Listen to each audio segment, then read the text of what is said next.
Boa noite, igreja. Trouxe então uma palavra e uma reflexão para nós nessa noite. Gostaria que os irmãos abrissem em 1 Coríntios, capítulo 13.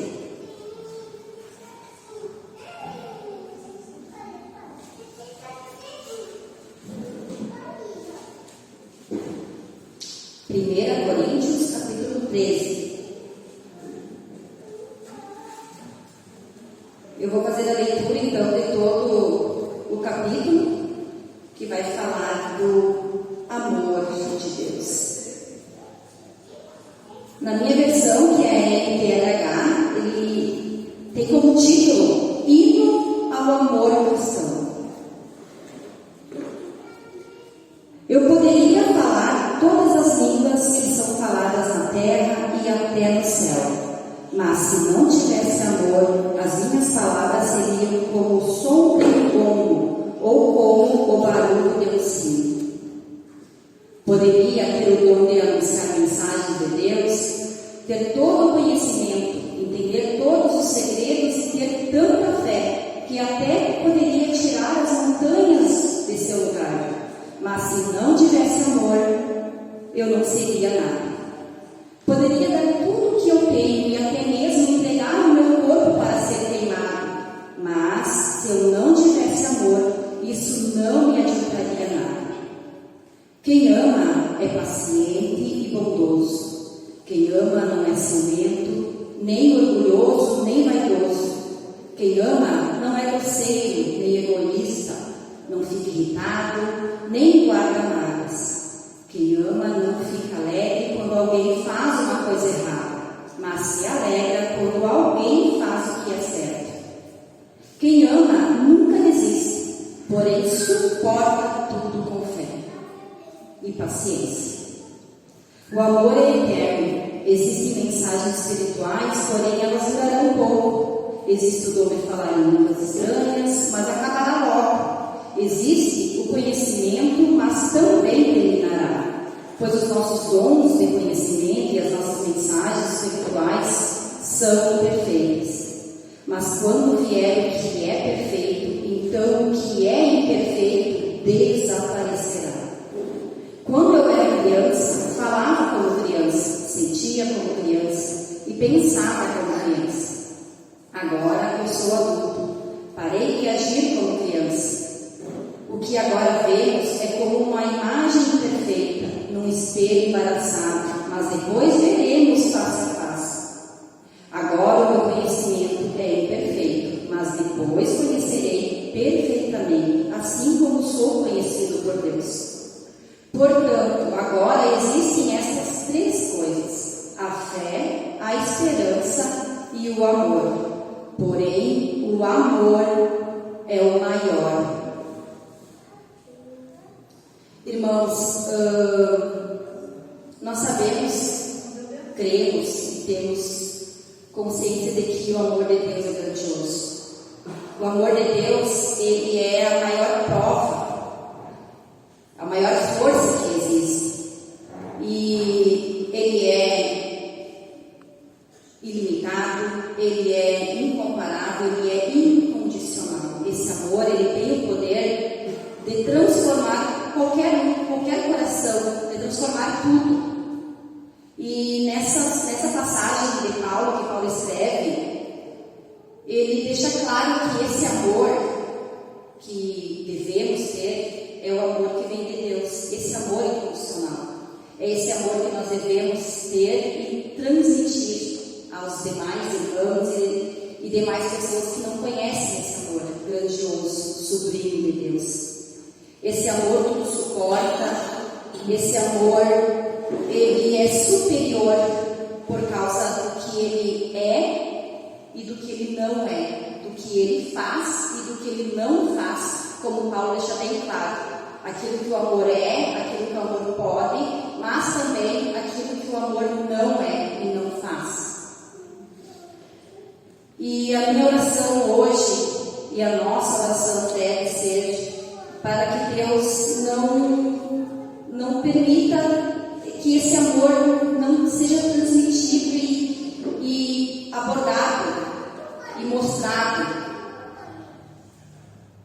Que esse amor, que é uma ação, que é uma atitude, né? Não é um sentimento, mas sim é uma ação, uma atitude através do que está demonstrando que devemos ou não fazer, ele é para sempre, ele é eterno.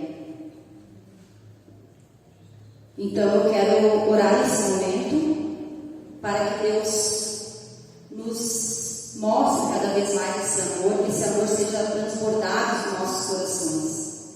Pai, em nome de Jesus, eu te louvo, Pai, te agradeço por esse momento, por esse dia, por tudo, Pai, que o Senhor tem feito em nossas vidas. Obrigada, Pai, por esse teu amor que é incondicional, que é ilimitado, Pai. Obrigada, Senhor, porque a maior prova de amor que o Senhor fez, ó Pai, foi dar o seu Filho, ó Pai, para todo, ó Pai, aquele que nele crê, Senhor, viva, Pai. Que a gente possa ser grato cada vez mais, ó Pai, e louvar a Ti sempre, ó Pai, por esse amor. Em nome de Jesus, Senhor, trabalhe no meu coração, trabalhe no coração de cada irmão dessa igreja, ó Pai, para que esse amor, Senhor, esse amor vindo de Ti, ó Pai, possa transbordar.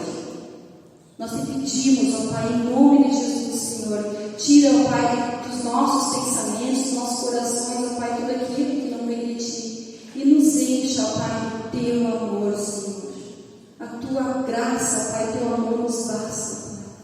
Em nome de Jesus, ó Pai, que nós entregamos tudo a Ti, ó Pai, esta noite, nos conduza a mensagem, ó Pai, conduza a palavra, que tudo é para Ti, ó Pai, é para Ti honrar, é para Ti glorificar que nós estamos aqui esta noite, Senhor.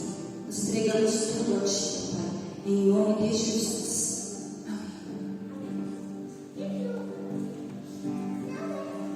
Boa noite, irmãos. Quem puder ficar em pé para nós adorar a Jesus. Como é bom cantar esse Deus. E ainda mais cantar com os irmãos.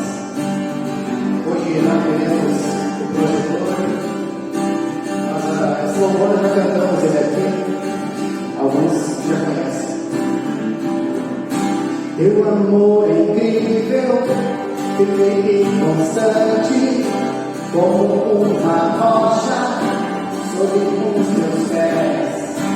Ele me sustenta, isso é um mistério. Quando estou cercado, Ele me conduz. Aleluia, aleluia, aleluia. O amor me faz cantar. Aleluia, aleluia, aleluia. O amor me faz cantar. Teu amor surpreende, cresce de repente, alegria imensa, sempre a me encher.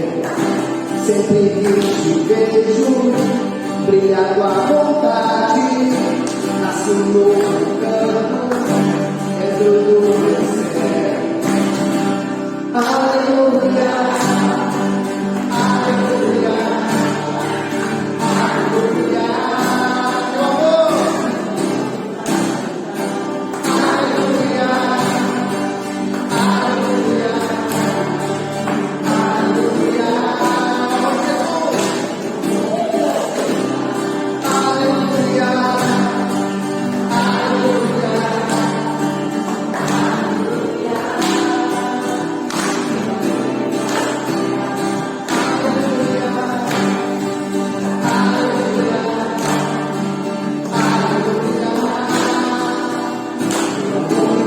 cantar. É esse amor de Jesus que nos leva a cantar, irmãos. É Ele mesmo que produz em nosso coração o louvor a Ele próprio. Em nome de Jesus, nós louvamos, adoramos. É Ele que nos dá pela vida, nos trouxe para cá. Eu gostaria de convidar os irmãos e agora batessem as palmas e cantassem esse refrão onde fala que o amor em Cristo nos faz cantar.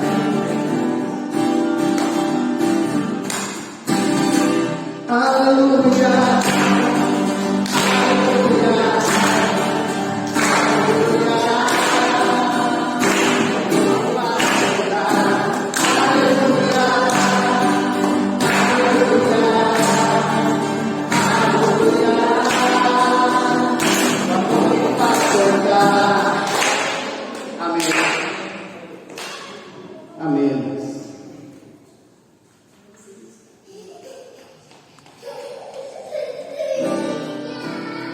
Esse próximo louvor aqui se chama Tão Profundo,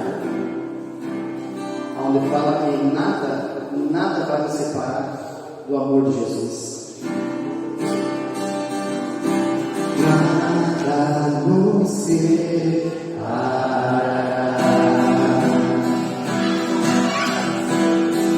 dos laços do teu grande amor. De longe ouvimos o amor que chama, paixão profunda, bondade e graça se derramando. É tão profundo, tão imenso, cobre-nos. É furioso, poderoso, abraça-nos. Só Ele pode devolver a vida aos corações. É tão profundo, tão imenso, cobre-nos. É furioso, poderoso, abraça-nos. Só Ele pode devolver a vida aos corações.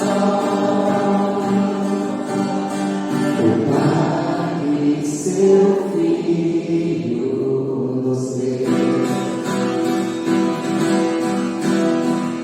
Filho que por todos morreu, em nós derrama amor e graça, e nos convida a sua mesa, nos alcança. É tão profundo, tão imenso, cobre-nos. É furioso, poderoso, abraça-nos. Só Ele pode devolver a vida aos corações. É tão profundo, tão imenso, cobre-nos. É furioso, poderoso, abraça-nos. Só Ele pode devolver a vida aos corações. Seu Filho nos deu. O Filho que por todos morreu. Em nós derrama graça, e nos convida a sua mesa.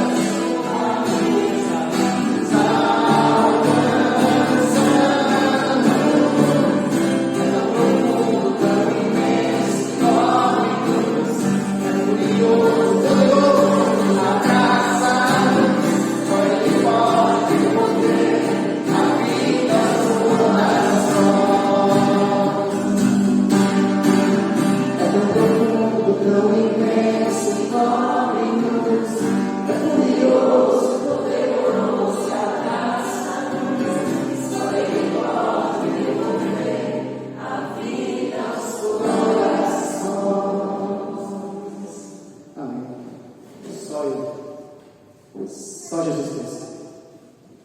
Só Ele pode devolver a vida dos corações. E agora, a esse Deus poderoso, que gera vida, que nos dá a vida, nós confessamos a Ele que nós somos pequenos e Ele é grande. Confesso a Ti, Senhor,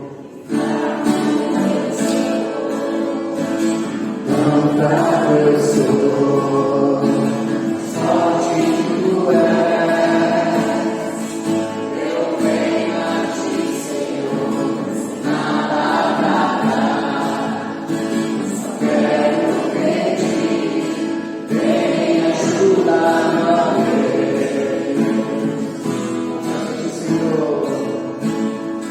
Confesso a Ti, Senhor, que fraco eu sou.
chover perdão e graça, sobre mim perdão e graça, me lava-me, Senhor, eu preciso do teu amor.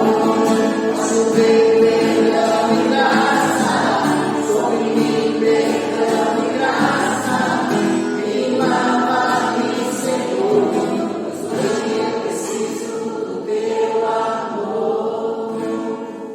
Amém. Amém, Jesus. Gente boa noite.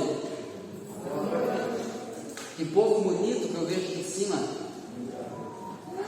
Mais ou menos, né? Nem todo mundo acreditou, né? Teve uns 2 ou 3 cheios de confiança que falaram muito obrigado. É que eu tô sem óculos, deve ser. Queridos, sejam todos bem-vindos. Que alegria nos reunirmos mais uma vez aqui em nome do Senhor, nos reunindo aqui para oferecer um culto agradável a Deus, amém? E o que agrada a Deus é um coração quebrantado, contrito. Que grandes verdades essas que nós cantamos. Que Deus nos ajude, que Deus derrame a graça dele sobre nós, para que jamais nós cantemos essas músicas assim, só como quem canta qualquer coisa, ou como quem está diante de qualquer tipo de discurso, mas que o nosso coração realmente reflita naquilo que nós estamos cantando. Antes de nós irmos para o texto, eu tenho alguns avisos para dar. Primeiro, eu gostaria de convidar para que aqueles que estiveram participando da capacitação ministerial se colocassem em pé nesse momento.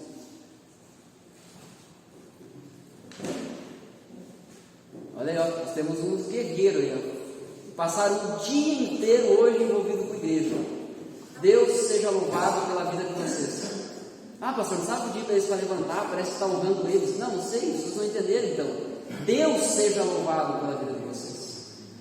A minha oração é que cada vez mais se levante nessa igreja pessoas comprometidas com o Evangelho, para que aqueles que estão assim, mais ou menos, sejam chamados, desafiados a se envolver cada vez mais. Não só a se doar de vez em quando, mas a se comprometer. Podem sentar, que eu sei que vocês estão cansados, pode sentar. Hoje então, se você esteve acompanhando as redes sociais, depois eu vou postar algumas fotos no grupo da igreja. Quem tiver foto também quiser postar lá, pode botar. Mas nós tivemos então com a missionária Jaqueline, lá de Juí.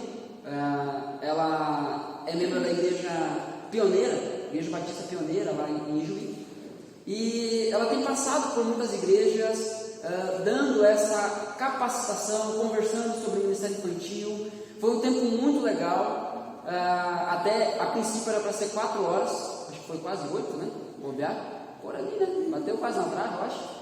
Mas a gente conversou bastante, trocamos bastante experiências.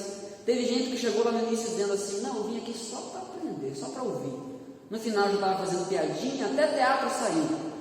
Teve gente que saiu até com um novo nome dela. Você procura aí uma tal de Cicinha, que tem aí no meio. Deus seja louvado. A minha oração, irmãos, é que Deus nos gere em nosso coração a consciência do quão importante é nós entendermos e vivermos o Evangelho verdadeiramente, para podermos compartilhar com as crianças, para podermos pregar às crianças com autoridade, com responsabilidade, com um testemunho correto. Porque eu não sei você, que tem filhos aí, mas daqui a pouco vai ser a Joana que um de vocês vai estar ensinando. E eu não quero qualquer um ensinando minha filha. Eu não quero qualquer um falando para ela sobre Jesus enquanto anda torto. Como até teve alguém que brincou hoje, aquela musiquinha do Domizinho torto, era eu, né? Tudo torto. Mas que Deus continue derramando graça sobre a nossa igreja, sobre aquelas pessoas que têm se colocado à disposição para servir a Deus, servindo a igreja, servindo aos irmãos. E nesse sentido, especificamente, as crianças. Que bênção! Vocês me inspiram. Todos que estavam lá e estão aqui agora à noite de novo, vocês me inspiram. Vocês me ajudam a querer trabalhar mais para Jesus. Porque eu penso, tem gente aí que ama o Senhor. Tem gente aí que entende o que é importante e está dedicando o domingo inteiro. E amanhã já vai para lá segunda-feira de novo. Só vai talvez descansar lá no outro domingo. A minha oração por vocês é que Deus revigore, que Deus dê um novo ânimo, que essa noite seja uma noite abençoadíssima de sono, que não só o corpo, mas o coração de vocês seja renovado no Senhor, que vocês possam continuar sendo bênção aqui na nossa igreja. Ore para que logo nós possamos finalmente começar o nosso ministério infantil, retomar. Teve alguém que fez a seguinte pergunta hoje: o que nós que estamos aqui podemos fazer para recomeçar de uma vez? E eu quero ver a resposta dessa pergunta. Deus espera a resposta dessa pergunta. Que Deus nos ajude. Amém? Segundo aviso, no dia 10, sexta-feira, nós teremos um encontro de e para casais. Encontro de casais e para casais. Então assim, pastor, eu não tenho alguém do meu lado, posso ir? Não. Eu sou solteiro, sou solteira, sou viúva, posso ir? Não. Você vai ser barrado lá na frente. A gente vai contratar um segurança forte e feio de preferência, para botar para correr quem chega lá e não for casal. Então assim, pastor, posso levar meu filho? Não.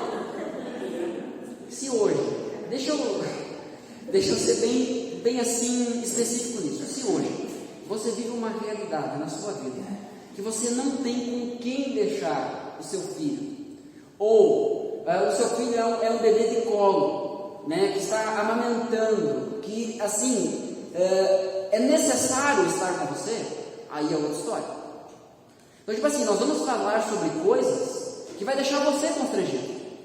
Essa é a minha ideia. Falar sobre coisas que nós não falamos no culto público aqui de culto. Nós vamos conversar sobre casamento, sobre o casamento bíblico, sobre a bênção que é. Então teus filhos não precisam ouvir isso, porque é a tua intimidade. Talvez você diga assim, não, mas eu não escondo nada. Devia, porque tem coisa que pertence só ao casal.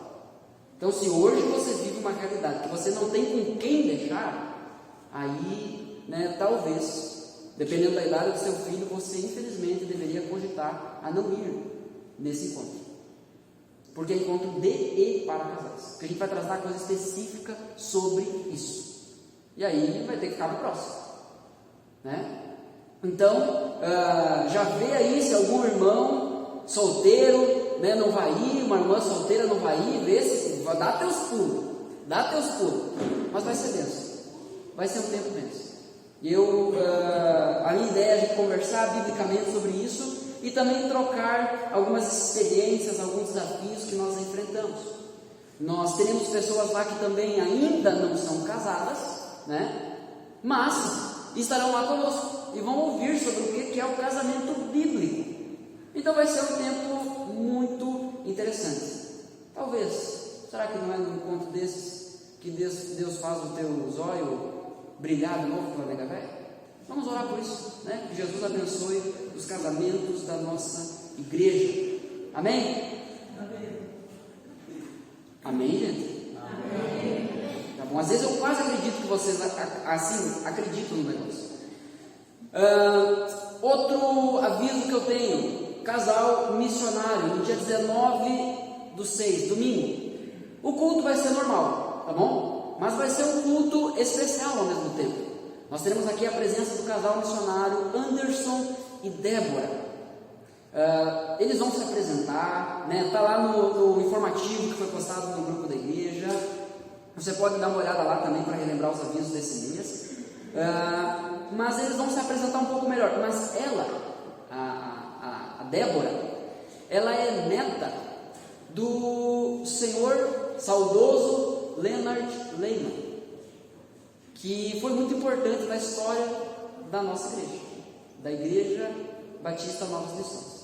Então, olha só, estarão aqui conosco, estarão compartilhando conosco um pouco sobre missões transculturais. E vão falar sobre o projeto que eles estão indo, que é lá no extremo do estado de Roraima, numa aldeia. Não vou lembrar agora o nome da aldeia. Mas há uma série de desafios, eles vão dividir aqui conosco mais detalhes ao longo na semana que eles estiverem chegando. Eu vou compartilhar lá no grupo também um breve informativo sobre eles para estar refrescando a nossa memória. Esse casal é um dos projetos que nós como igreja iremos apoiar. Lembra na última assembleia que foi falado sobre isso? Então esse é um dos casais que nós iremos apoiar. Em outro momento nós podemos falar melhor sobre isso. Tá? Eu posso, se vocês quiserem procurar também para conversar melhor sobre isso, fique à vontade. Mas estamos fazendo tudo de acordo com o que foi decidido na Assembleia. Tá bom? Então venha, traga uma oferta separada ou faça uma transferência, um Pix, para abençoar a vida desse casal também.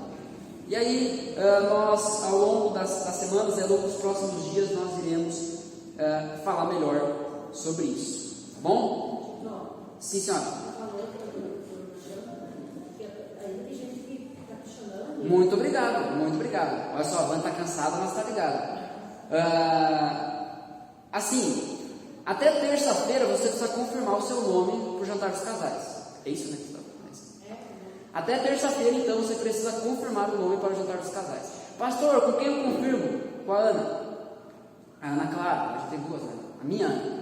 Minha Ana, você combina, então, você confirma a presença com a minha Ana. Foi colocado, já postado lá no grupo qual vai ser o cardápio, mas se você quiser, você pode fazer essa pergunta para ela de novo.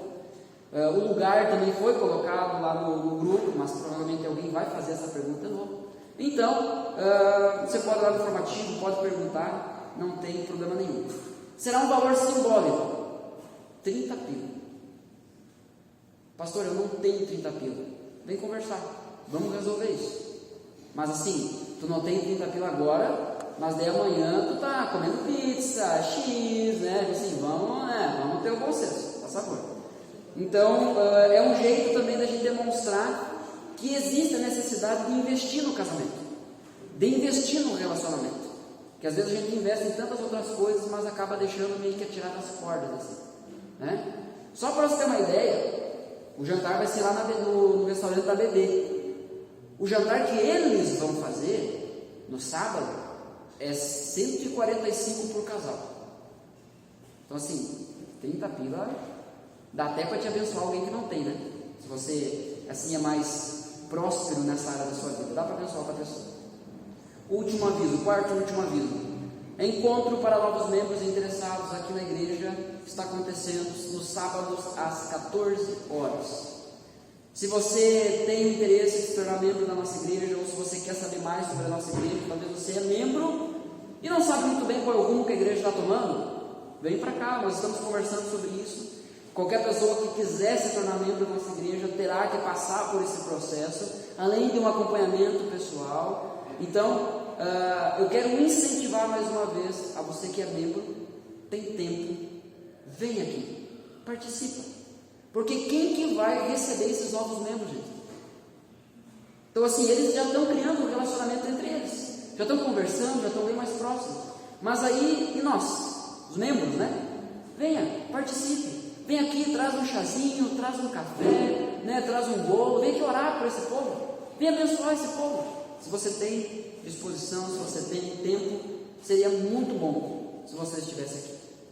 Esses são os avisos, então, qualquer coisa você pode me chamar depois no privado ou aqui no final do culto.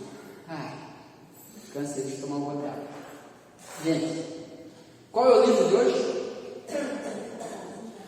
Qual é o livro de hoje? Capítulo, versículo, até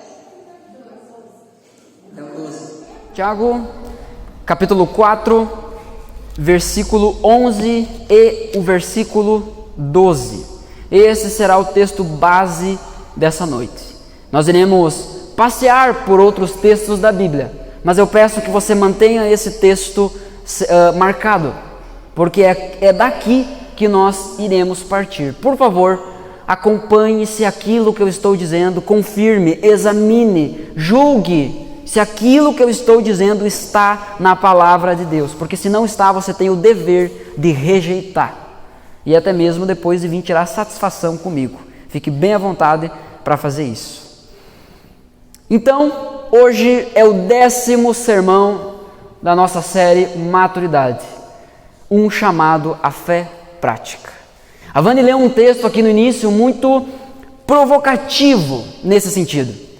Quando eu era menino, eu pensava como menino, eu agia como menino, mas agora que eu sou homem, eu penso como homem e eu ajo como homem. E aqui Paulo não está falando apenas sobre idade natural. Tipo, eu tenho 20, tenho 30, tenho 40 anos. Paulo aqui está falando sobre maturidade. Sobre a nossa fé sendo colocada em prática. Porque o que é a maturidade, gente?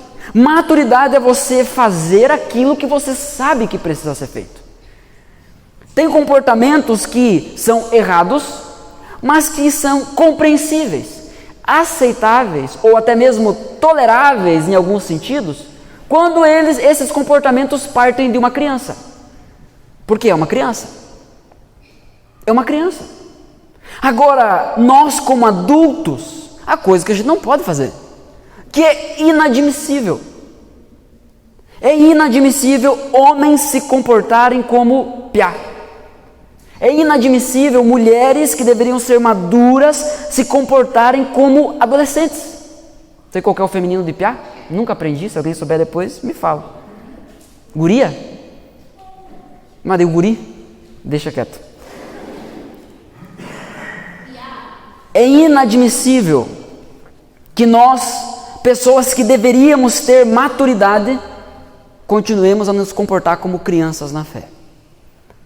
Paulo, em 1 Coríntios capítulo 3, ele vai falar sobre um alimento sólido, mas ele vai falar também sobre o leite espiritual. Eu tenho vivido esses dias ali em casa, né? A Joana começou a introdução alimentar, e aí é uma festa.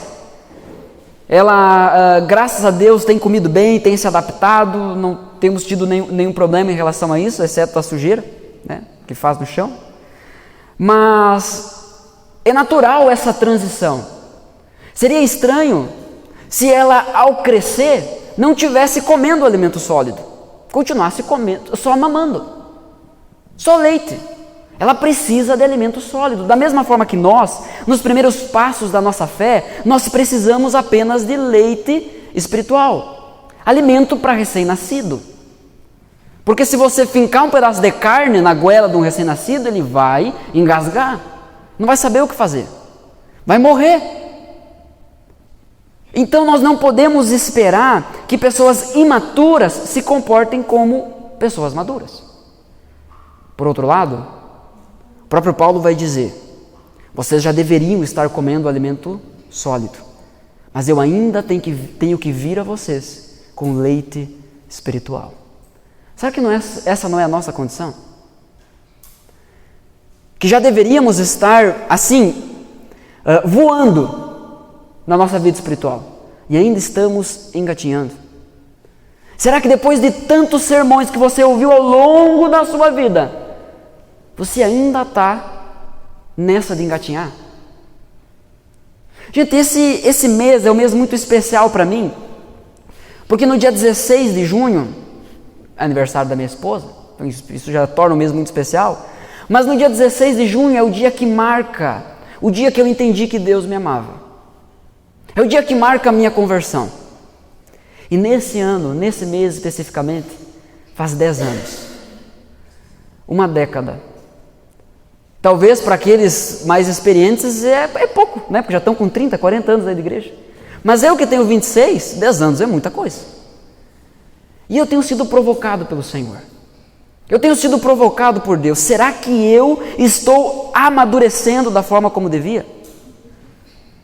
E eu tenho ido dia após dia diante do meu Senhor, muitas vezes em lágrimas e pedindo ao Senhor: Senhor, me dá graça, Senhor, me dá misericórdia, Senhor, me ajuda, porque eu quero oferecer ao Senhor aquilo que Tu é digno de receber. Se o Senhor espera que eu corra, Senhor, eu quero correr, eu não quero engatinhar. Senhor, o Senhor quer que eu voe, eu quero voar, eu não quero continuar caminhando. Senhor, eu quero responder ao Teu favor. Talvez essa deveria ser a sua oração. Talvez essa deveria ser a oração da nossa igreja. Tiago nos desafia a essa maturidade. Gente, são 10 sermões até aqui. Nós já ouvimos muita coisa até aqui. Nós já fomos provocados muito até aqui. Nós já apanhamos da Escritura muito até aqui. Nós já fomos confrontados muito até aqui. Mas ainda há tanto mais para amadurecermos. Porque a formatura, ela é no céu. Nós precisamos ter maturidade. Fazer aquilo que precisa ser feito. Não só saber o que deve ser feito. O texto de Tiago, capítulo 4, versículo 11 e 12 diz assim: Irmãos, não falem mal uns dos outros. Aqui a gente já dá uma embrulhada no estômago. Quem fala contra o seu irmão ou julga o seu irmão, fala contra a lei e a julga. Quando você julga a lei, não está cumprindo ela, mas está agindo como juiz. Versículo 12: há apenas um legislador e juiz, aquele que pode salvar e destruir. Mas quem é você para julgar o próximo? Tiago deixa uma pergunta muito profunda aqui para nós. E eu quero fazer com você algumas considerações sobre esse texto. Que o Espírito Santo nos conduza e ilumine o nosso entendimento. Os nossos dias, eles promovem a opinião. Você pode dar opinião sobre tudo. Você pode palpitar sobre tudo. A rapidez da internet, a praticidade da internet traz isso.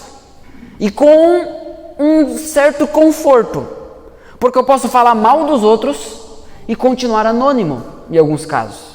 Eu posso falar mal dos outros ou mandar a famosa indireta, né? Assim, bota lá no Facebook lá, né? Bota lá na rede social. Tem gente que deve, mas não paga. Deus está vendo. Qual é a necessidade disso, gente? Espero que ninguém tenha feito isso. Eu não vi nenhum irmão daqui fazer, pelo menos, né? A gente tem a possibilidade de ficar trocando farpas nas redes sociais, na internet, sem pagar o preço de olhar no olho da pessoa. Há muitos que são bem macho e dizem assim: vem e fala na cara. E aí não sabe que o cara do outro lado é um armário, né? Imagina, eu não sou louco de me meter, porque no meu caso, a tendência é de que o outro sempre seja maior. Até o irmão estava brincando ali comigo, que na foto lá dos pastores da cidade eu era o menor. Eu falei assim: meu irmão, minha preocupação é crescer no espírito, né? Meu crescimento é espiritual.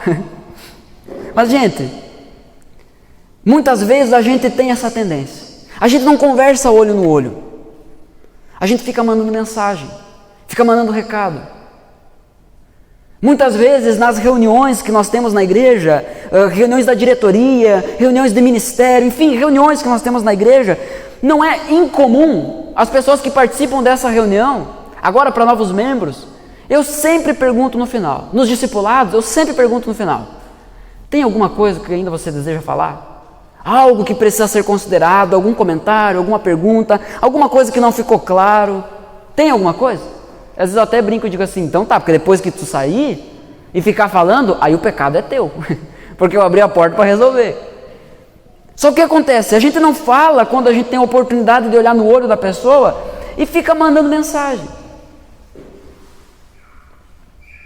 Isso faz com que pessoas emitam opiniões condenatórias naquilo que não deveriam, pelo simples fato de não entender sobre aquilo. Então hoje a gente vê muito nas redes sociais, na internet, a gente vê muito por aí as pessoas falando mal dos políticos, mas não entendem nada sobre política. Falando mal das ações que a saúde faz, as decisões que o governo toma a respeito da saúde, mas não entendem nada disso. Fica criticando a forma como, por exemplo, os professores agiram dentro da pandemia, mas não sabe nada sobre esse assunto. E o que mais assim me deixa foi uma ira santa, porque a ira também é um atributo de Deus. Deus tem ódio do pecado. Então é nesse sentido que eu estou dizendo. O que mais me deixa revoltado é aquelas pessoas que elas acham que têm o direito de emitir opiniões sobre a igreja, sendo que não participam dela. Ah, porque eu acho que a igreja tinha que ser assim. Vem, meu irmão, vem pagar o preço. Vem pagar o preço. Vem suar. Vem aqui se doar por esse lugar, vem se comprometer com esse lugar. Há pessoas que dizem assim, não, igreja, pastor é só bandido. Eu fico assim, preocupado com isso. Porque eu fico pensando assim, será que eu estou roubando e não sei? Pastor é ladrão. Pastor se aproveita da igreja. As pessoas falam sobre coisas que não sabem. Elas encontraram alguém que se veste como um pastor, que se apresenta como um pastor, e esse cara é uma desgraça, é um lobo, e a pessoa está dizendo que pastor não presta. As pessoas, elas têm experiências negativas, traumáticas, com outras pessoas dentro da igreja, e saem dizendo que a igreja não presta.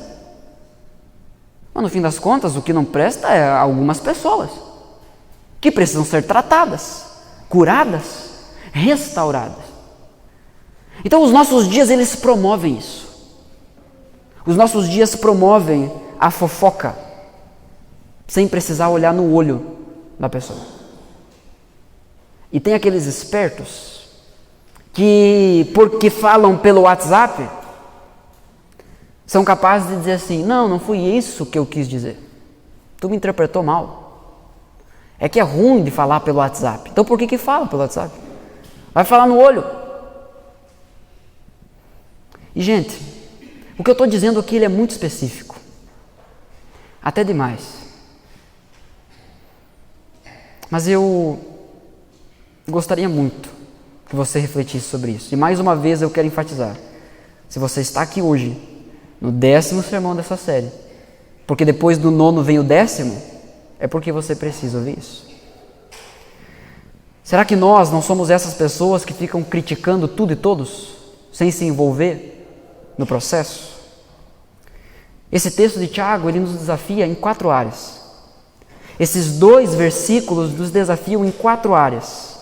E eu quero pensar com você sobre essas 4 áreas. Primeiro, o próximo.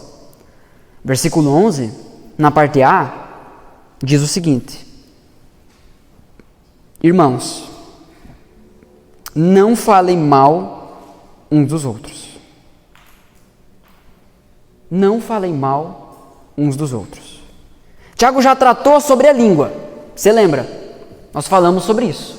No sermão 7, da forma como foi organizado aqui, no sermão 7, então, nós falamos sobre a língua revela o coração, baseado no princípio que o próprio Jesus ensina, que da boca, a boca fala do que está cheio o coração. Então às vezes a gente diz, escapou. Não, às vezes só transbordou, meu irmão, porque está cheio. Não é que escapa, às vezes transborda. Tiago já tratou sobre preconceito. No sermão 4 nós falamos sobre isso. Que a verdadeira fé, ela nos liberta do preconceito. Faz a gente se relacionar com todo tipo de gente, porque no fim, só há um tipo de gente: pecadores. Pecadores que precisam da graça salvadora de Jesus Cristo.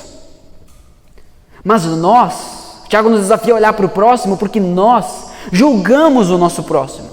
E isso porque nós achamos que nós somos diferentes.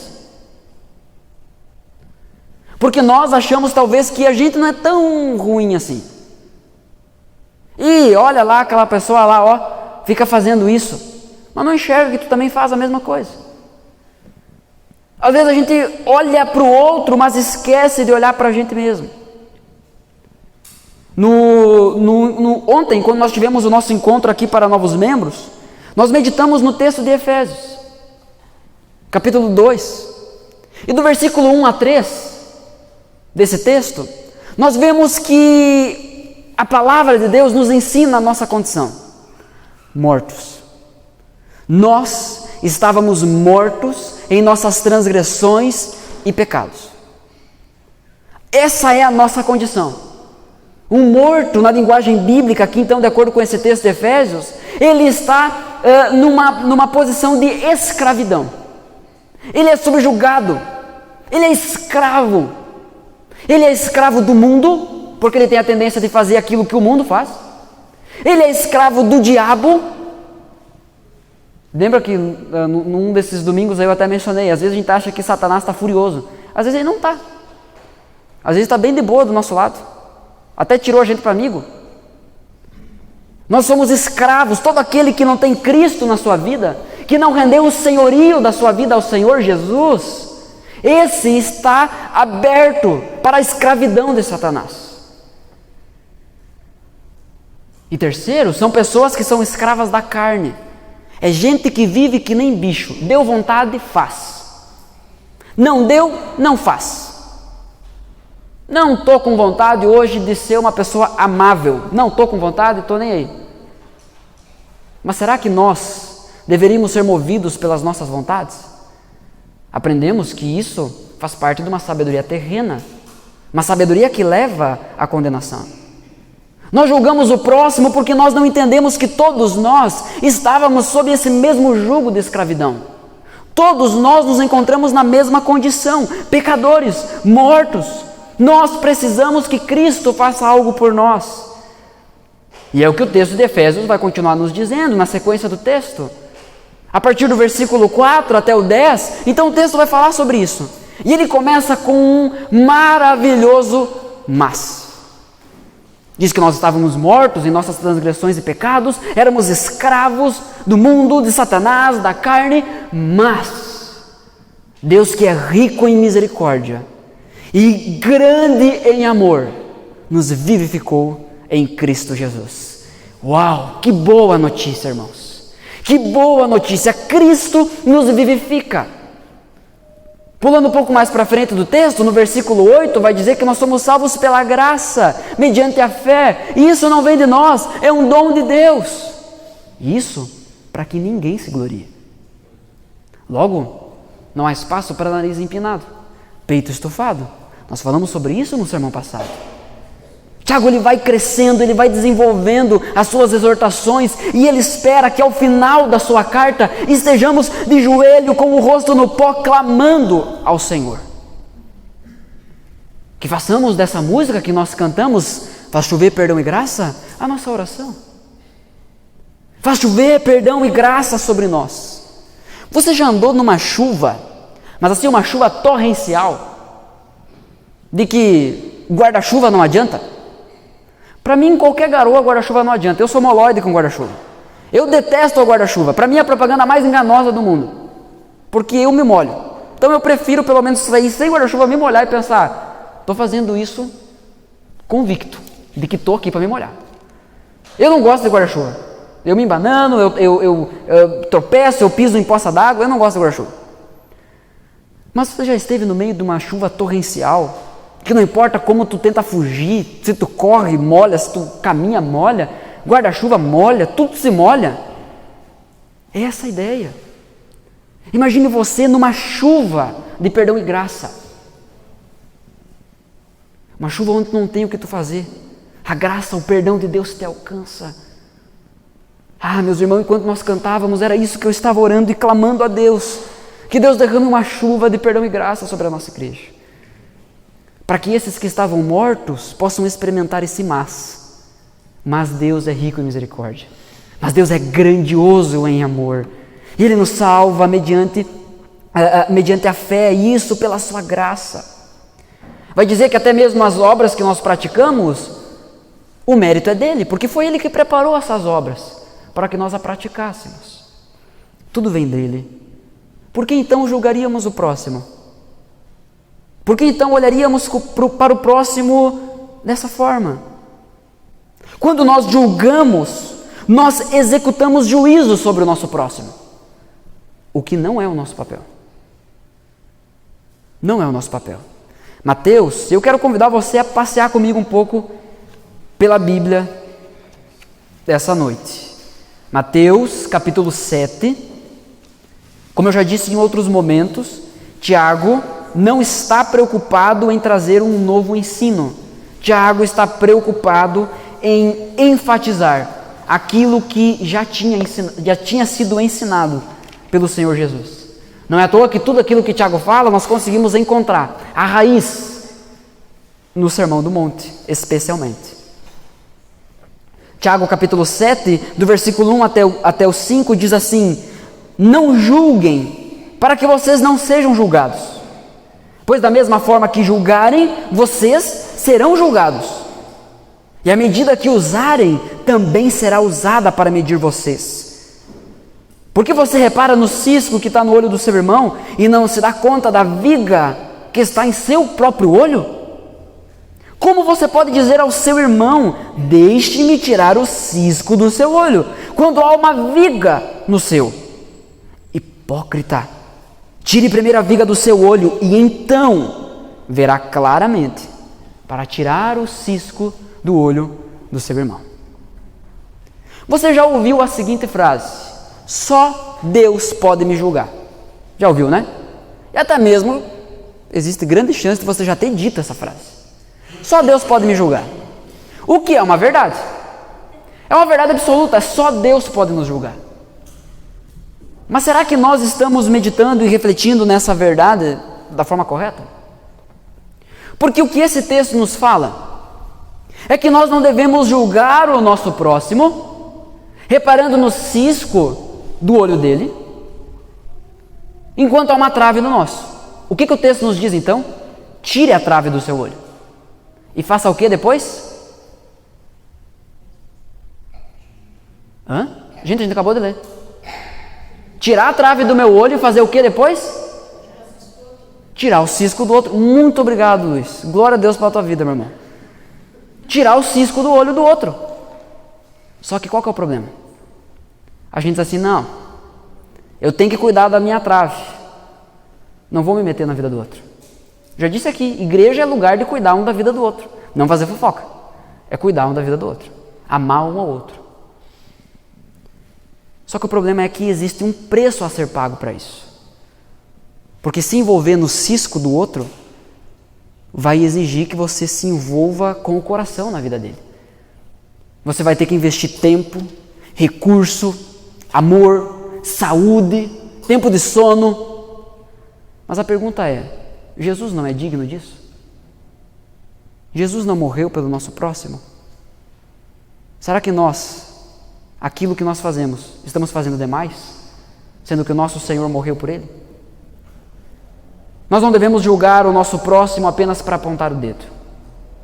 Eu já disse isso em outro momento e eu quero falar mais uma vez. Você não tem o direito. Isso aqui não está explicitamente na Escritura, mas o princípio está aqui. Você não tem o direito de apontar o dedo para alguém, de apontar o defeito de alguém, o pecado de alguém, enquanto você não tiver chorado diante de Deus por essa pessoa, enquanto você não estiver orando por essa pessoa. Porque é muito fácil. Muitas vezes a gente é tão bom em apontar o cisco dos outros, e é por isso que uma trave no nosso olho a gente não enxerga, porque a gente só está olhando para o outro.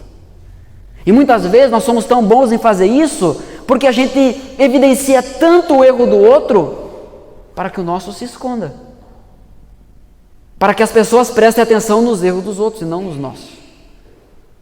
Talvez aí do seu lado tem uma pessoa que você precisa orar mais, que Deus está te chamando para você tirar o cisco do olho dele. Só que primeiro você vai ter que tirar a sua trave e depois se envolver na vida dele. Então não é, eu não posso julgar. Pode, deve, de acordo com a verdadeira justiça. É o que diz lá no Evangelho de João. A segunda coisa a segunda área que Tiago nos apresenta e nos desafia a pensar é a lei. Nós já falamos sobre a lei de Deus. Tiago já abordou isso em outro momento. Mas agora aqui ele aborda de uma forma diferente. Na parte B do versículo, lá de Tiago, nós vamos ver, do versículo 11, a parte B do versículo 11, nós vamos ver que ele diz: quem fala contra o seu irmão, ou julga o seu irmão, fala contra a lei e a julga. Quando você julga a lei, não a está cumprindo, mas está agindo como juiz. Você, meu irmão lá, o fulano de tal, está fazendo isso de errado. O que a palavra de Deus está nos dizendo, que quando nós fazemos isso, nós não estamos só julgando o nosso próximo, nós estamos julgando a lei. E quando nós julgamos a lei, nós não cumprimos ela. A pergunta é, será que nós estamos cumprindo a lei de Deus? Será que nós estamos cumprindo aquilo que Deus espera de nós? A saber, a lei de Deus nunca foi algo que as pessoas apenas deveriam saber de cor, como muitos crentes de mentira faziam no Antigo Testamento. Eles decoravam as 613 leis, mas não a cumpriam da forma como deveria. Eles davam não era jeitinho brasileiro, né? Porque eles não eram brasileiros, mas era um jeitinho pecaminoso que a gente sabe muito bem como é. Mas o objetivo da lei não era apenas informar o povo a respeito do que o povo devia fazer. O objetivo da lei era dar uma direção de vida. Em Deuteronômio capítulo 6, a partir do versículo 4 até o versículo 9, nós vamos ver o texto iniciando dizendo assim: ouça, Israel. Esse termo aqui no hebraico, ouça, é o Shema, o que se tornou uma oração na tradição judaica. E esse Shema não significava simplesmente ouça, mas sim ouça e pratique. É como a mãe, o pai que diz para um filho: tu me ouviu, mas não me escutou. O que está querendo dizer? Que ele ouviu, mas não obedeceu. Ou como dizia minha saudosa avó, entrou por um ouvido e saiu pelo outro. Ouça, Shema. Ouça e pratique, ó Israel. E o que vem depois disso? O Senhor, o nosso Deus, é o único Senhor. Ouça e pratique isso. Ame o Senhor, o seu Deus, de todo o seu coração, de toda a sua alma e de todas as suas forças. Que todas essas palavras que hoje lhes ordeno estejam em seu coração. Ensine-as com persistência a seus filhos. Persistência. Converse sobre elas quando estiver sentado em casa, quando estiver andando pelo caminho, quando se deitar e quando se levantar. Amarre-as como um sinal nos braços e prenda-as na testa, e escreva-as nos batentes das portas de sua casa e em seus portões. Resumindo, viva isso, encarne isso. A lei de Deus não é só para saber, mas é para praticar. E isso o tempo todo. Quando nós julgamos o próximo, nós não estamos fazendo isso que a lei manda. Ao invés de obedecermos a lei, nós estamos nos colocando em um lugar que julga a lei. Sabemos bem que Jesus cumpre e aplica a lei em sua essência. Mateus capítulo 5, versículo 17, Jesus vai dizer isso. Eu não vim para excluir, Eu não vim para desfazer a lei. Eu não vim para abolir, eu vim para cumprir. Eu vim para dar o sentido. O que Jesus está dizendo é que tudo aquilo que falava antes de mim estava apontando para mim. Quer saber o que Deus quer? Olha para mim. É isso que Jesus está dizendo. Ele resume isso no grande mandamento, que é o texto que nós lemos de Deuteronômio. Amar a Deus acima de todas as coisas e amar o próximo como a si mesmo. Em Mateus 22 vai estar isso. Em Marcos, em Lucas também vai se encontrar isso. Jesus resume toda a lei nisso. Nós podemos pensar nos 10 mandamentos. Havia 2 pedras que continham os 10 mandamentos. Numa primeira metade havia os mandamentos que se referiam diretamente a Deus. Jesus diz assim: ame a Deus acima de todas as coisas. Jesus matou a primeira pedra. A segunda parte tinha outros 6 mandamentos. Jesus diz: ame o seu próximo como a si mesmo. Jesus matou a segunda parte. Jesus cumpre a lei e aplica ela na sua essência. Sendo assim, a lei cumpre perfeitamente o seu papel. A lei de Deus, ela é fundamentada no amor, naquele que é o amor. Jesus nos desafia, a palavra de Deus nos desafia a não nos colocar num lugar onde nós julgamos a lei, mas um lugar onde nós a obedecemos. Terceira área que Tiago nos desafia para olhar está no versículo 12, na parte A, que diz: há apenas um legislador e juiz, aquele que pode salvar e destruir. Tiago nos desafia a olhar para Deus. Em primeiro lugar, olhar para o próximo. Em segundo lugar, Tiago nos desafia a olhar para a lei da forma correta. Em terceiro lugar, Tiago nos desafia a olhar para Deus, aquele que é o legislador, aquele que é o juiz. Legislador é aquele que cria a lei. Juiz é aquele que executa a lei. E esse papel pertence exclusivamente a Deus, não a nós. Somente a Ele. Algumas pessoas descansam no fato de o juízo estar exclusivamente na mão de Deus, quando na verdade, diante dessa verdade, dessa afirmação, deveriam estar se arrependendo. Porque deixa eu te dizer, só Deus pode julgar, e Ele vai fazer isso. E Ele vai fazer isso como ninguém. Ninguém poderia se vingar de forma mais cruel contra o pecado do que Deus. Porque ninguém odeia mais o pecado do que Deus. Ninguém poderia derramar tanta ira sobre o pecado como Deus. Porque ninguém odeia tanto o pecado como Deus. Isaías capítulo 13, no versículo 11 diz: eu, o Senhor, castigarei o mundo por sua maldade, os perversos por seu pecado. Esmagarei a pretensão dos arrogantes, humilharei o orgulho dos poderosos. Será que nós queremos ter a Deus como inimigo?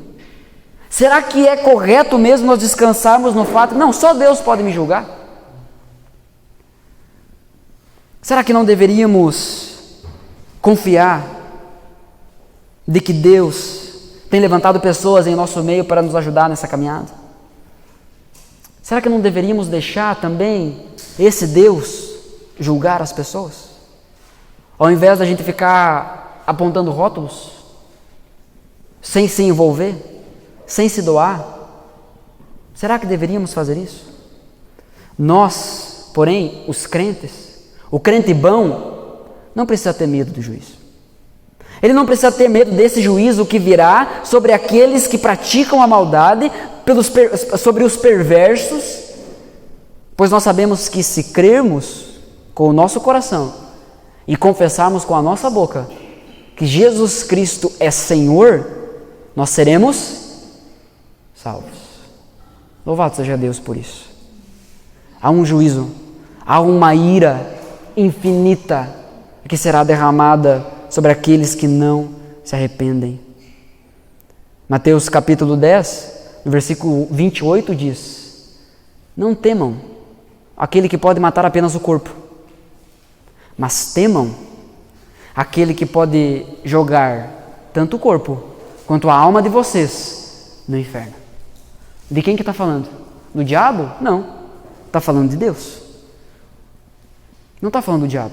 O diabo vai ser castigado no inferno. O diabo não manda nada. O diabo é o cãozinho sentadinho ali do lado de Jesus. Jesus que manda ele fazer as coisas. Jesus que permite ele fazer as coisas. Quando Jesus deseja disciplinar algumas pessoas, às vezes de algumas formas específicas, ele tem autoridade e supremacia para usar inclusive Satanás para fazer isso. Também não devemos temer o juízo eterno. Porque existe um juízo que vem das pessoas. Existe uma perseguição que vem das pessoas. Existem pessoas que falam mal da gente, ou nunca falaram mal de você. Quem aqui sabe que alguém já falou mal de si? Levanta a mão, por favor. Um dia falaram mal de mim. Levanta a mão. Nossa, tem gente muito querida aí, cara. Ou muito iludida, né? Tipo assim, não, é de mim, imagina. Ó, Deus se opõe aos orgulhosos. Deus nos leva a não temer esse juízo das pessoas. Porque deixa eu te dizer, todos aqueles que levantaram a mão aqui, que sabem que alguém falou mal, né, de si, da sua pessoa, eu gosto de algo que o Spurgeon diz sobre isso. Ele diz assim, não fique bravo quando alguém falar algo ruim sobre você, porque você é bem pior do que falaram. E assim, gente, qualquer 5 minutos de coração aberto diante de Deus, nós vamos perceber isso. Que nós somos bem piores do que aquilo que falaram. Nós não devemos temer o juízo dos homens. Nós não devemos temer o que as pessoas falam da gente. Nós devemos nos preocupar com o nosso coração diante do Senhor. Porque afinal, o que deveríamos esperar de uma terra, de um mundo que crucificou o nosso Senhor? Rosas? Flores? Presentes? Coroa? Tem uma coroa sim, mas ela sangra. Ou melhor, faz sangrar. Tem uma cruz que nos mata. Será que deveríamos estar esperando só bênção e prosperidade desse mundo? Absolutamente não. Tiago nos desafia a olhar para 4 áreas. Olhar da forma correta para o próximo, olhar da forma correta para a lei, olhar da forma correta para Deus e também olhar da forma correta para mim mesmo. Porque muitas vezes, eu preciso falar mais um ponto aqui sobre essa parte de Deus. Às vezes a gente olha para Deus como se Ele fosse o nosso melhor amigo, mas naquele sentido do melhor amigo que ajuda tu mentir para tua mãe. Entendeu? O melhor amigo que acoberta. Todo mundo já teve um amigo assim, né? Ou já foi um amigo assim. Que desgraça, ainda bem que Jesus salva. Mas Deus não é esse amigo. Deus não é esse tipo de Deus que passa a mão na cabeça e diz, ó, filhinho querido. Não. Deus, Ele fere para então nos curar. Deus nos moe para então nos reconstruir. É o que nós percebemos ao longo de toda a Escritura. Da onde surgiu essa ideia, gente, de um Deus que apenas acaricia o nosso ego, que apenas nos faz massagem. Nossa, eu fui na igreja e me senti tão bem. Eu prefiro que você saia triste e arrependido. Ah, é assim tão bem, sabe? Eu vi que essa semana vai ser a minha vitória. Eu escutava um cara, eu não vou entrar em detalhes, mas eu conheci um cara que todo final de culto ele dizia assim, vá e tenha a melhor semana da sua vida. Pô, assim, seria muito legal viver assim, toda semana tu viver a melhor semana da tua vida. Tchê, bênção, né? É esse mesmo cara que uma vez botou a mão em uma gestante, orando por ela, porque foi diagnosticado que o bebê tinha um sério problema e ele não iria sobreviver. Apenas por um milagre a gestação poderia prosseguir. Era um bebê muito esperado.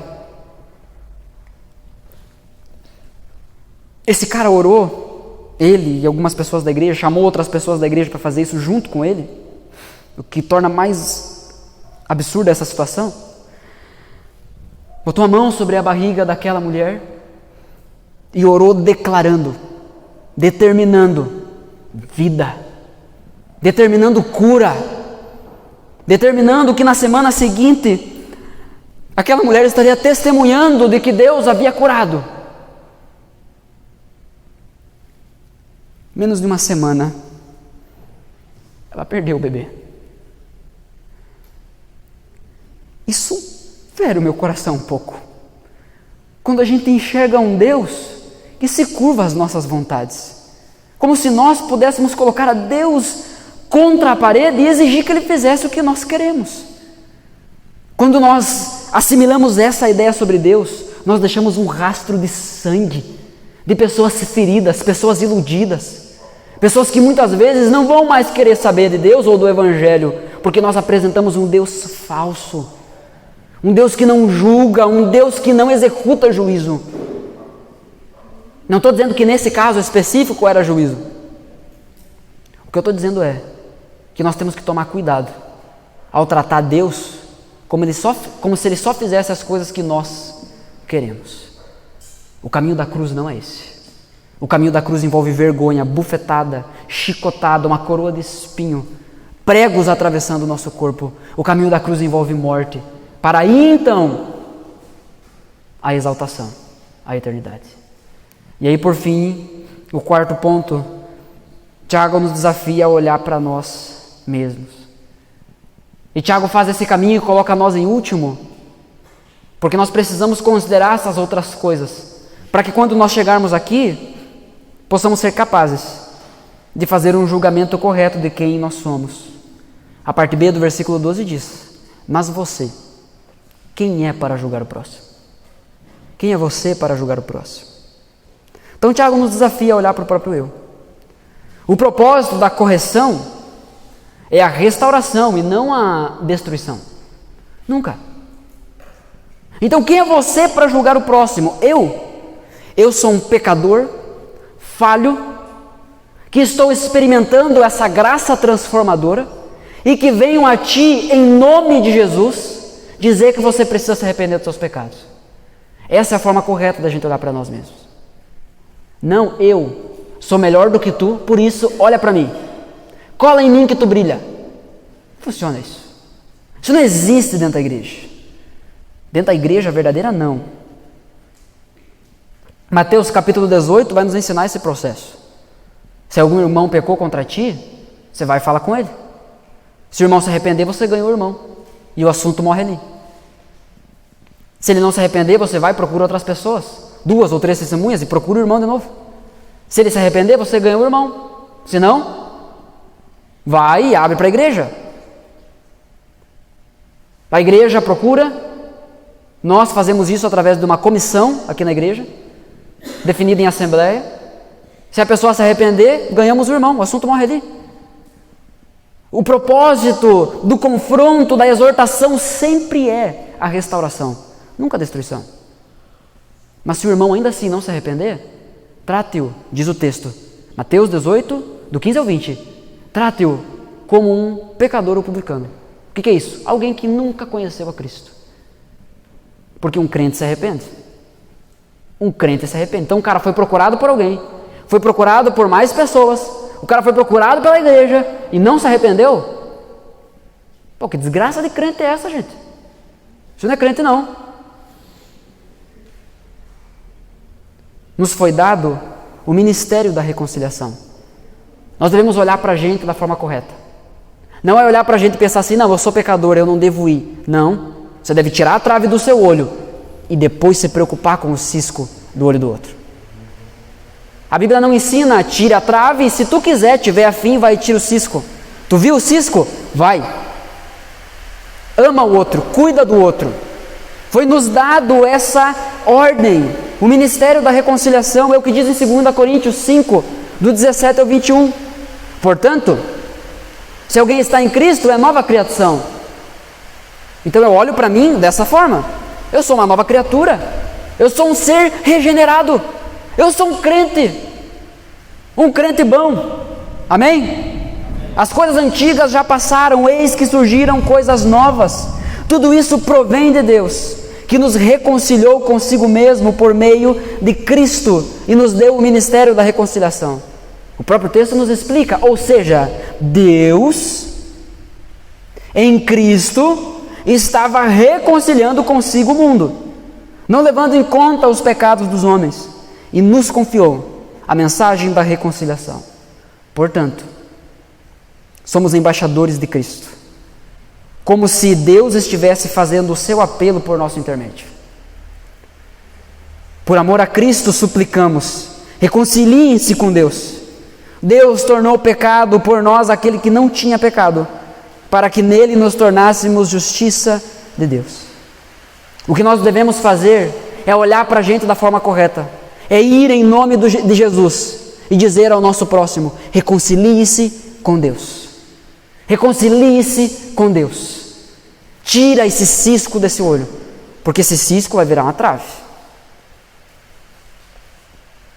Será que nós não estamos nos escondendo da desculpa de dizer: não, eu sou pecador também, eu não vou? Ué, mas você não é um pecador regenerado? Você não é um embaixador de Cristo?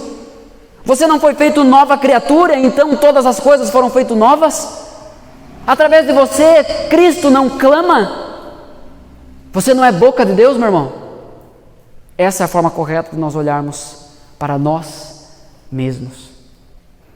Diante disso, eu quero citar aqui uma frase, um pequeno trecho de um livro chamado Discipulado, de um teólogo e pastor alemão, Dietrich Bonhoeffer. Ele diz assim: quando julgamos o outro, tomamos uma posição de distanciamento para observar e refletir, para julgar. O amor, porém, não deixa espaço e tempo para isso. Para o que ama, o outro jamais poderá ser objeto de contemplação desinteressada, só olhar para ver como é que está a vida do outro. O outro é a qualquer momento reivindicação viva de meu amor e de meu serviço. É direito do outro ser amado por mim. É isso que o texto está dizendo. Ele deve ser amado por mim. Mas, o autor levanta a questão: será que o mal do outro não me obriga necessariamente a condená-lo? Justamente em favor dele e em amor a ele? Reconhecemos que a linha divisória é delicada. Um equivocado amor ao pecador está bem próximo do amor ao pecado. Mas o amor de Cristo ao pecador é a própria condenação do pecado. É a expressão mais aguda do ódio ao pecado. É exatamente o amor incondicional no qual devem viver os discípulos de Jesus no discipulado, que resulta naquilo que jamais alcançariam com o amor dividido ou concedido segundo medidas pessoais ou sob condições próprias, a saber, a condenação radical do mal. E eu quero resumir isso aqui de uma forma bem objetiva. A forma mais radical que você pode condenar o mal, o pecado, a forma que nós somos chamados para condenar aquilo que desagrada a Deus, não é apontando o dedo, mas é amando com o amor de Cristo, porque ninguém odeia mais o pecado do que o nosso Senhor Jesus Cristo. A minha oração é que Deus ministre no meu coração e no seu coração amor e zelo por Deus e ódio pelo pecado. Aí estamos no caminho certo. Tendo isso em mente, nós olharemos para o próximo da forma correta. Nós olharemos para a lei da forma correta. Nós olharemos para Deus da forma correta. E nós olharemos para nós da forma correta. Que Deus grave isso em seu coração. Eu quero orar por você. Nós iremos cantar ainda mais uma música para responder a esse sermão. Então, eu quero provocar você nesse sentido. Se você entende que o Espírito Santo está tocando o teu coração Não fique passivo nesse momento. Não negligencie esse momento. Eu sei que tem gente que está aqui, mas já está em casa. Eu sei disso. E eu não tenho nenhum problema com isso. Porque esse momento aqui é o momento em que Deus está tocando alguns corações específicos. E a esses corações que eu estou me dirigindo nesse momento, que eu não sei quais são, eu sei que Deus sabe. Então, se Deus de alguma forma te provoca essa noite, para você olhar para o próximo, para a lei, para Deus e para si mesmo da forma correta, que você ore junto comigo nesse momento. E quando cantarmos essa música, que você cante essa música, que você ore essa música, que você clame a Deus, para que Deus faça uma obra na sua vida, para que Deus encha a sua vida, porque é só assim que nós podemos dizer: só Deus pode me julgar, e ficar tranquilo quanto a isso. Se você deseja responder a isso de uma forma prática, eu convido você a se colocar em pé para juntos orarmos. Senhor Deus, obrigado pela Tua graça e obrigado pelo Teu amor. Obrigado por esse tempo diante da Tua palavra. Obrigado porque ela é viva e é eficaz. Senhor, eu quero Te louvar pela Tua bondade. Eu quero Te louvar pelo Teu amor. Eu quero Te louvar pela Tua justiça. Eu quero Te louvar pela Tua santidade. Eu quero Te louvar pela Tua ira contra o pecado. E Senhor, Jesus, que o Senhor ministre isso em nossos corações. Ministra na Tua igreja um amor, zelo pelo Senhor. Ministra na Tua igreja ódio, repúdio pelo pecado. Para que assim possamos nos apresentarmos diante do Senhor em Cristo, agradáveis a Ti. Nós clamamos que o Senhor faça a Tua obra em nossas vidas. Não deixa a gente sair daqui mais uma vez ignorando aquilo que foi dito. Não deixa a gente sair daqui e amanhã esquecer. Eu peço que ainda que a nossa mente esqueça de tudo o que foi dito, que o Teu Espírito grave esses princípios em nossos corações, para que a gente, com a mente de Cristo, coloque em prática aquilo que o Senhor espera de nós: a maturidade. Em nome de Jesus, é a minha oração, é a nossa oração. Amém.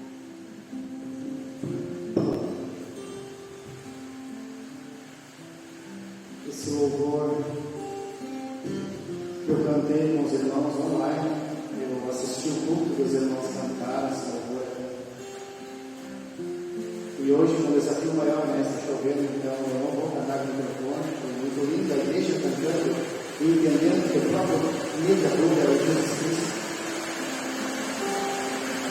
Nós cantaremos então o Espírito Santo.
igreja que queremos ser, a nossa igreja canta para Jesus. Amém.